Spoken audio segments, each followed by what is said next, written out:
Halo semuanya, serial antologi mungkin terdengar asing buat kalian yang gak pernah nonton serial seperti Twilight Zone atau American Horror Stories. Yang mana serial antologi ini setiap episode menceritakan karakter dan cerita yang berbeda. Sebenarnya serial satu ini bisa disebut antologi, bisa juga enggak, karena nanti bakal gua kasih tahu ya kenapanya. Nah, Bang Joko Anwar baru pertama kali bikin serial antologi pertama di Indonesia sejauh ini ya.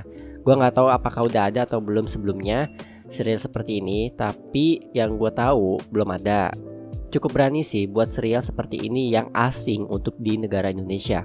Nightmare and Daydreams singkatnya menceritakan sekelompok orang yang mengalami kejadian supernatural, yang mana kejadian tersebut bisa menjadi kunci bahaya yang akan datang. Kalau lihat dari plotnya, memang bisa dilihat kalau serial ini akan nyambung satu sama lain di satu titik. Meskipun setiap episodenya itu menceritakan kisah yang berbeda, tapi bakalan ada satu titik di mana semua episode yang sudah ditonton jadi nyambung. Ini salah satu yang gue suka, karena selama ini gue kalau nonton serial antologi ya hanya sekedar cerita aja, tanpa ada titik temunya.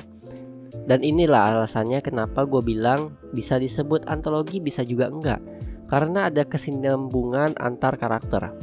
Setiap episodenya juga punya kisah supernatural science fiction yang gila-gila idenya.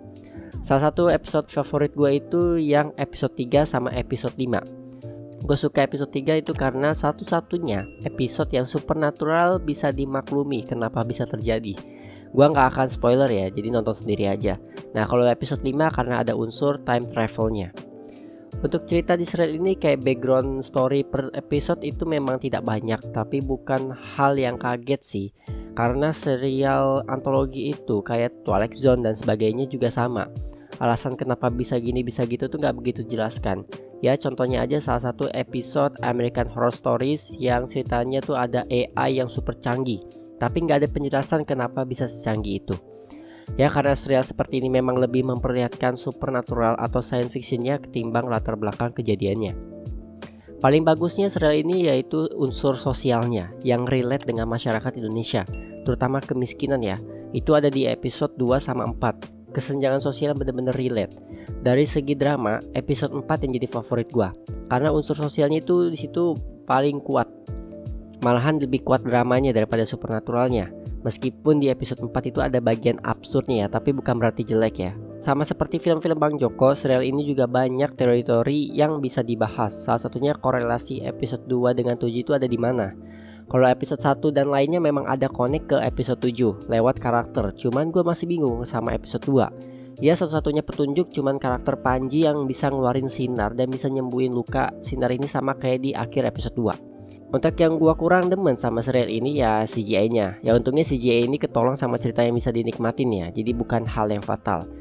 Untuk cerita kesinambungannya sih plus minus ya. Minusnya perkumpulan karakter yang jadi punya kekuatan ini minim backstory. Ada tapi masih dangkal. Cuman plusnya bisa jadiin teori. Ya tapi lagi-lagi sih menurut gua ya capek juga sih kalau semuanya jadiin teori ya. Gue pengennya tuh kayak ceritanya udah fix aja kalau kayak gitu, tanpa ada teori-teori lagi. Terakhir untuk acting, bukan para bintang utamanya tapi para ekstranya. Yang di serial ini sorry to say beberapa kaku actingnya. Salah satunya di episode 1. Ya kesimpulannya sebagai serial antologi pertama di Indonesia, sejauh ini bukanlah hal yang buruk.